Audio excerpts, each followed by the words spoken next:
Pemirsa, kembali kami akan ajak Anda menuju ke gedung DPR RI yang saat ini sedang berlangsung RDP atau rapat dengar pendapat antara Komisi 4 DPR RI dengan Kementerian KKP. Luas 656 hektar di perairan Sidoarjo. Jadi status luas yang diduga memiliki HGB di laut adalah 437,5 hektar. Landasan hukumnya pada Perda 10/2023 tentang RT/RWP Jawa Timur, lokasi HGB berada di zona-zona pengelolaan ekosistem pesisir, zona perikanan tangkap, dan zona bandar udara. Pada Perpres 66/2022 tentang RTR KSN Gerbang Kertosusila, lokasi HGB berada pada zona RD. Yang ketiga, fakta lapangan, kondisi existing berupa perairan, HGB terindikasi di bawah penguasaan PT Surya Inti Permata dan PT Semeru Cemerlang. HGB terbit tahun 1996 dan berakhir 2026. Tindakan yang dilakukan oleh KKP telah melakukan identifikasi melalui desk studi, analisis garis pantai dengan mengacu Perda 10 tahun 2023.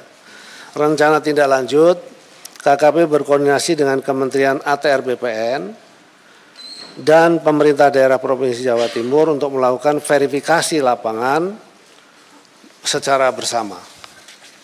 Yang kedua, pemanfaatan pulau untuk pariwisata, yaitu PT CPS Pulau Pari Provinsi DKI Jakarta. Statusnya PKKPRL PT CPS yang diterbitkan pada tanggal 12 Juli 2024 untuk kegiatan cottage, apung, dan dermaga wisata luasnya 180 hektar, terindikasi pelanggaran dengan melakukan kegiatan reklamasi tanpa izin. Kegiatan pengerukan menggunakan alat berat yang viral di Pulau Pari dilakukan oleh PT CPS di dalam area KKPRL terbit. Area di sekitar kegiatan pengerukan dengan backcrew berupa ekosistem mangrove dan padang lamun kategori baik.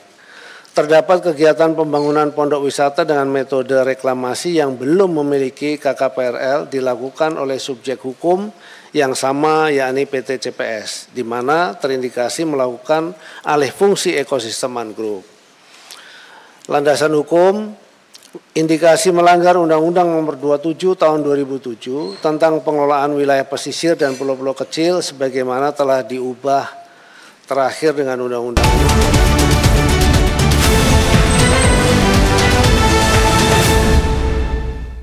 Kita memasuki Breaking News TV One, pemirsa, bersama saya Fahada Indi. Kita langsung akan menuju ke gedung DPR RI. Saat ini Menteri Kelautan dan Perikanan Sakti Wahyu Trenggono sedang menyampaikan informasi bersama dengan Komisi 4 DPR RI.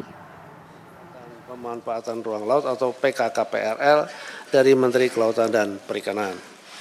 Tindakan yang dilakukan oleh KKP telah melakukan full bucket DJPKRL KKP, Direktorat Jenderal Kelautan dan Ruang Laut KKP, telah melakukan penilaian KKPRL pada 22 Januari 2025 dan ditemukan indikasi pelanggaran. Indikasi pelanggaran ditindaklanjuti sesuai ketentuan perundang-undangan. Rencana tindak lanjut, KKP mempertimbangkan untuk menjatuhkan sanksi kepada PT CPS atas indikasi pelanggaran yang telah dilakukan. KKP akan melakukan sosialisasi KKPRL sebagai perizinan dasar dalam pemanfaatan ruang laut. KKP bersama dengan Pemda dan masyarakat akan senantiasa melakukan pengawasan terkait pemanfaatan ruang laut, khususnya apabila terdapat indikasi pelanggaran. Yang ketiga, penyeludupan penyu di Jimbaran Bali. Izin minum, Bu.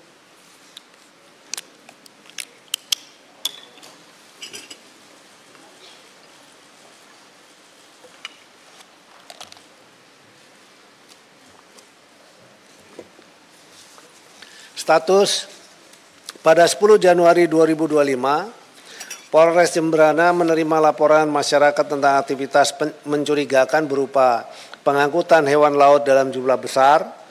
Penyelidikan dimulai di wilayah pantai Pangyangan, Kecamatan Pekutaan, yang diduga menjadi lokasi bongkar muat penyu.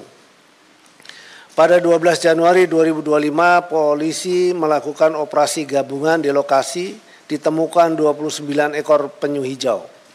5 diantaranya dalam kondisi mati akibat dehidrasi, 3 tersangka termasuk residivis Sodikin, umur 55 tahun ditangkap di tempat. Penyu-penyu rencananya dijual ke pasar gelap di Denpasar untuk keperluan konsumsi kuliner. Diperkirakan 1 ekor penyu dapat dijual dengan harga hingga 10 juta rupiah. Landasan hukum, para tersangka dijerat dengan Undang-Undang Nomor 5 Tahun 1990 tentang konservasi sumber daya alam hayati dan ekosistemnya, dengan ancaman penjara hingga 15 tahun. Proses hukum masih berlangsung dengan fokus pada residivis sebagai pelaku utama. Tindakan KKP, pelepas liaran sebanyak 19 penyu yang sehat dilepas ke laut di pantai Desa Perancak dengan pendampingan Balai KSDA Bali. Perawatan 5 penyu yang sakit dirawat di fasilitas konservasi terdekat. Lalu kemudian edukasi, yaitu pendekatan kepada masyarakat pesisir mengenai perlindungan penyu hijau. Rencana tindak lanjut, Kementerian Kelautan dan Perikanan akan melakukan patroli rutin di wilayah pesisir Jemberana. KKP terus melakukan sinergi dan kolaborasi dengan polisi, BKSDA, dan komunitas lokal untuk memantau aktivitas mencurigakan. KKP telah melakukan kampanye kesadaran tentang pentingnya konservasi penyu. Demikian Ibu Pimpinan dan Wakil Pimpinan serta seluruh anggota Komisi 4 DPR RI yang kami hormati. Terima kasih.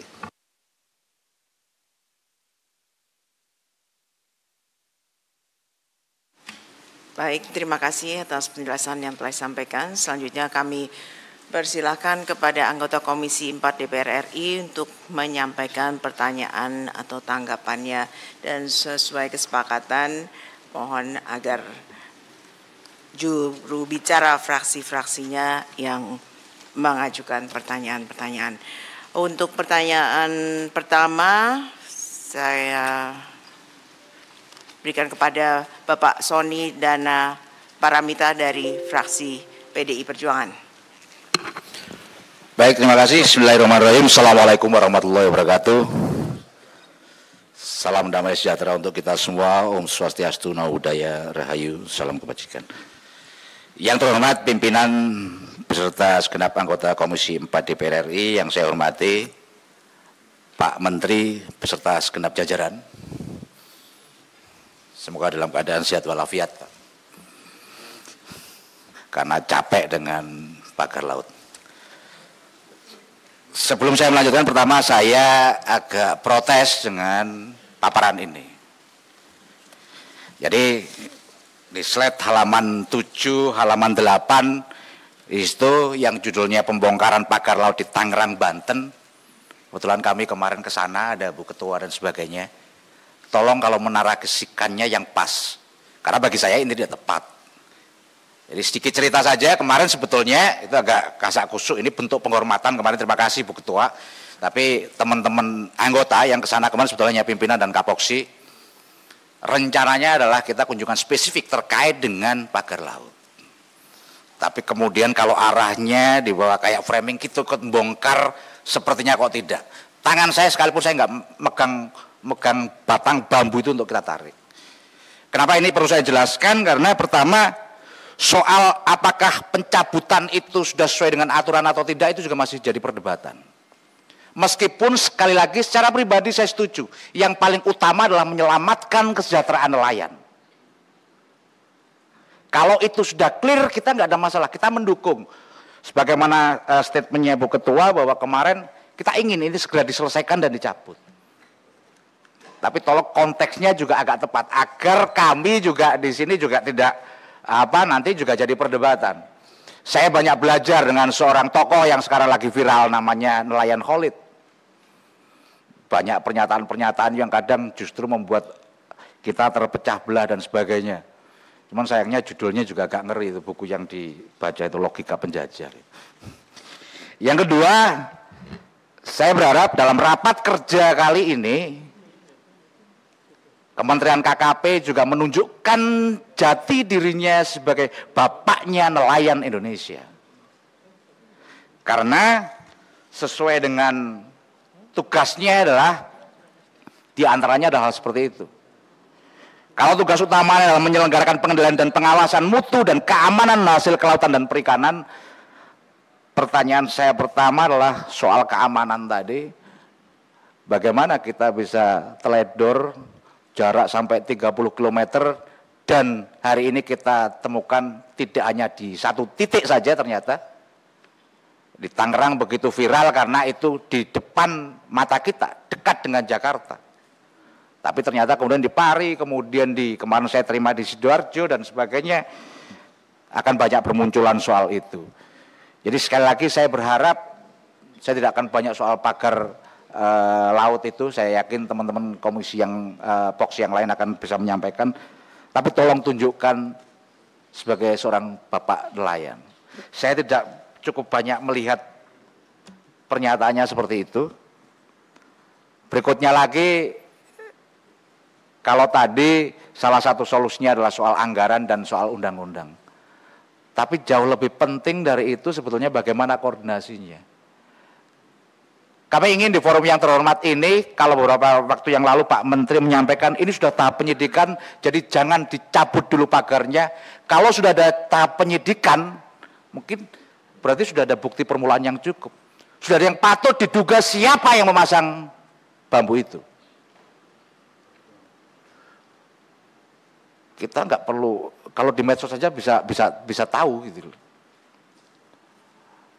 Kalau dulu Pak Menteri di forum ini mengutip satu ayat gitu kan, kira-kira gitu.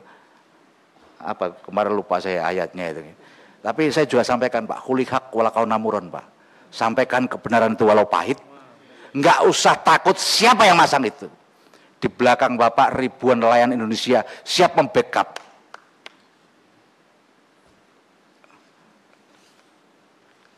Di masa kayak gini keberanian adalah kemewahan Pak. Jadi kalau kita masih tarik ulur, saya nggak tahu, perlu ada argumentasi. Masa tiba-tiba yang nyabut belum apa angkatan laut, Bapak pernyataan berikutnya salah, kayak gitu kan kita ngeri Pak. Masyarakat lihat ini gimana instrumen negara dua-duanya bisa berbeda. Ribuan bambu kayak gitu di sebelah situ mungkin ada Pol Airut, masa sih nggak tahu kalau ditanya. Saya pengen tahu apakah pernah ada forum yang untuk mempertanyakan itu. Sekarang bahkan kalau di media kita bisa lihat yang namanya penerima SGHB itu direksinya direksinya kemudian komisarnya siapa saja, kita tinggal buka handphone bisa. Tapi saya yakinlah dengan senyum-senyum habis ini minum kita akan sebutkan siapa sih dalang di balik ini, kira-kira begitulah. Jadi kami yang kami harapkan sebetulnya itu nanti secara garis besarnya, kemudian soal alih fungsi lahan yang terkait dengan itu semua. Dan terakhir, saya sudah dilihat sama Bu Ketua karena ini panjang nanti, jadi sebentar saja Bu. Beberapa waktu yang lalu saya, kemarin 2 hari yang lalu kalau nggak salah, saya nggak tahu ikut hadir atau enggak, ini ada forum dari masyarakat Madani Maritim. Bu Ketua yang malamnya saya ketemu sudah sampaikan, jadi akhirnya sore itu kami terima. Intinya adalah ini selaras dengan pernyataan Pak Presiden yang akan mengevaluasi PSN. Mereka menolak reklamasi pantai di timur Surabaya terkait dengan proyek Surabaya Waterfront Land. Dan kenapa ini juga penting, saya sampaikan langsung nanti kepada Pak Menteri. Dokumen ini pertama, janji saya kemarin juga ini akan saya serahkan langsung dari tangan Pak Menteri gitu. Yang kedua, ini kalau diteruskan Pak, ribuan anak-anak Bapak sebagai nelayan di sana akan kehilangan mata pekerjaan. Termasuk soal dampak lingkungannya. Oleh karena itu setelah ini saya selesai, izin Bu saya serahkan secara langsung biar saya tidak berdosa karena sudah berjanji. Kurang lebihnya mohon maaf. Assalamualaikum warahmatullahi wabarakatuh.